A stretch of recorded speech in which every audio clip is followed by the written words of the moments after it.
بسم اللہ الرحمن الرحیم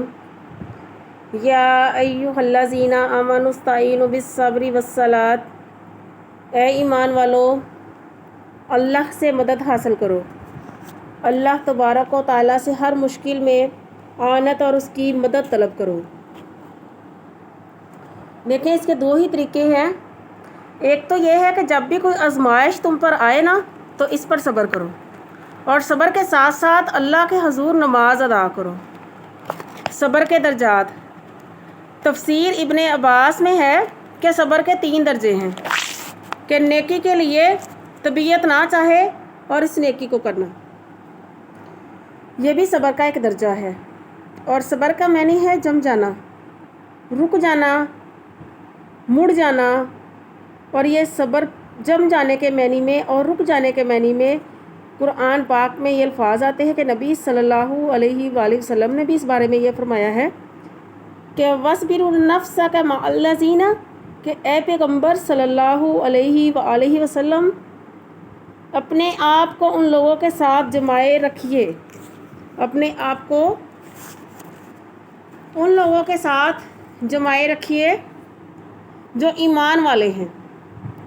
یعنی جماعت صحابہ، یعنی آپ اپنے آپ کو ان سے جدا نہ کریں اور ان کو اپنے آپ سے جدا نہ کریں۔ حق بات پر جم جانا، اس کو صبر کہتے ہیں۔ جس موقف کو تم صحیح سمجھتے ہو، حق سمجھتے ہو، سچ سمجھتے ہو، اس کے اوپر ٹک جانا اور پکا ہو جانا۔ حالات و حادثات کچھ بھی ہو جائیں، کسی مخالف کی پرواہ کیے بغیر، کسی کی ملامت کی پرواہ کیے بغیر اپنے موقف پہ ڈٹے رہنا، اس کو صبر کہتے ہیں۔ اور آگے اس کے بھی 3 درجے ہیں، صبر کے بھی 3 درجے ہیں۔ سب سے پہلا درجہ یہ ہے کہ نیکی کرنے پر صبر، نیکی کرنے پر صبر کرو، بے شک اس وقت طبیعت نہیں چاہ رہی لیکن پھر بھی نیکی کرنا، تو یہ بھی صبر کے زمرے میں آتا ہے۔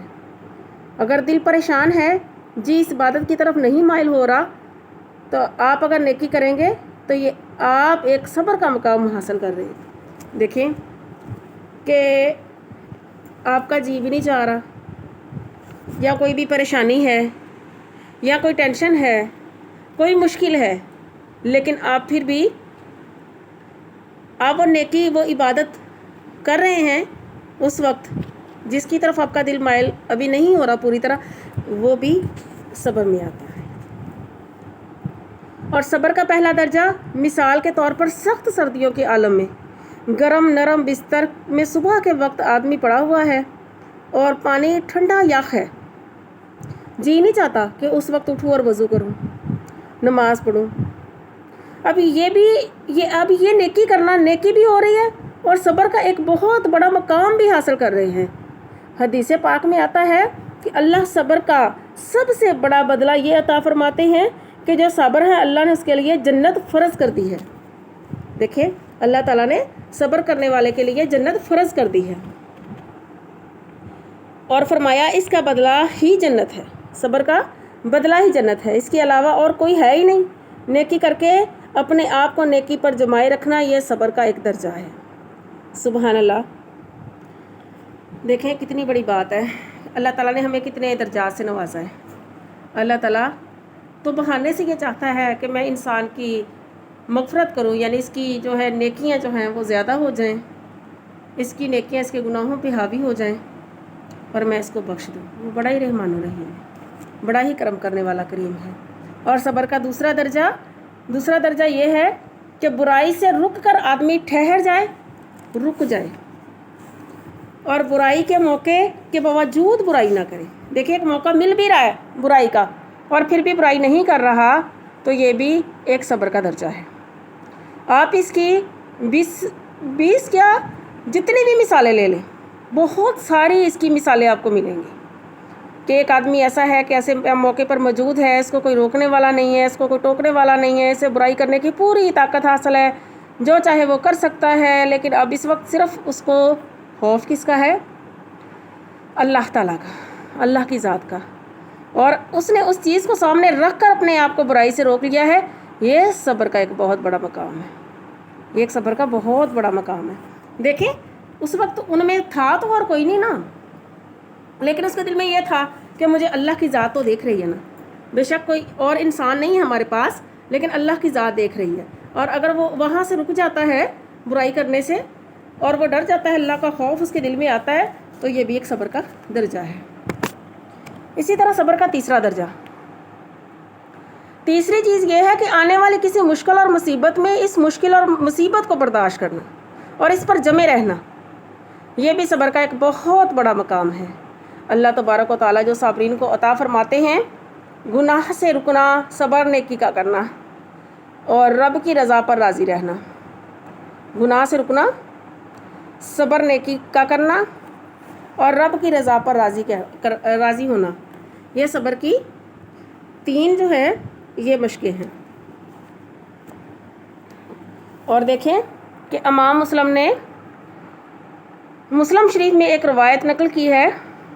کہ حدیث تو بہت بڑی ہے، اس کو بیان کروں تو شاید سارا ہی وقت اسی میں لگ جائے، لیکن میں اشارتاً 2-3 باتیں آپ سے کرتی ہوں کہ نبی صلی اللہ علیہ وآلہ وسلم نے سابقہ کے واقعات میں سے ایک واقعہ ارشاد فرمایا کہ 3 آدمی ایک مرتبہ سفر پہ جا رہے تھے، اور سفر پر جاتے ہوئے امام نووی نے اس بات کو اپنی کتاب ریاض الصالحین میں امام مسلم کے حوالے سے نقل کیا ہے کہ نبی صلی اللہ علیہ وآلہ وسلم نے ارشاد فرمایا کہ 3 آدمی سفر پر جا رہے تھے، سفر کرتے ہوئے رات کو انہوں نے ایک غار کے اندر جا کر قیام کیا۔ عجیب اتفاق یہ ہوا کہ اوپر پہاڑ سے ایک پتھر لڑکتا ہوا نیچے آیا اور اس غار کے دہانے پر آ کے رک گیا، اور غار کا منہ بند ہو گیا، اور تینوں آدمی ہی اندر تھے، نہ ان کے پاس کوئی کھانے پینے کی چیز تھی، نہ باہر نکلنے کا کوئی ذریعہ تھا، غار کا منہ بند ہو گیا۔ اب یہ تینوں آدمی جو وہاں موجود تھے، ان تینوں نے کہا ہم میں سے ہر آدمی نے اگر اخلاص کے ساتھ کوئی کام کیا ہو نا، یا کوئی بھی نیکی کی ہو، تو اللہ کی رضا کے لیے اس کو اسی نیکی کو جو ہے نا وہ واسطہ دو، یعنی اللہ کی رضا کے لیے جو کام کیا ہے اس کام کا اللہ کو واسطہ دے، اور اس عمل کو وسیلہ بنا کر دعا کرے کہ اللہ اس مصیبت کو ٹال دے۔ ان میں سے ایک آدمی نے دعا کی، صبر کی ساری کیفیات ان واقعات میں آئی ہیں کہ ایک نے کہا کہ یا اللہ میں صاحب حیثیت ہوں، میری ایک چچا زاد بہن تھی، رشتہ دار تھی، وہ غریب تھے، ان کے پاس کھانے پینے کی ساری چیزیں ختم ہو گئی تھی، وہ مجھ سے کچھ مانگنے کے لیے آئی تھی، تو اب میں نے اس سے کہا کہ میں تجھے ایسے نہیں دیتا، بلکہ میں نے اس کو گناہ پر آمادہ کیا۔ استغفر اللہ ربی من کل ذنب واتوب الیہ۔ غربت کی نشانی، غربت کی پریشانی، اور حدیث میں آتا ہے کہ قاد الفقر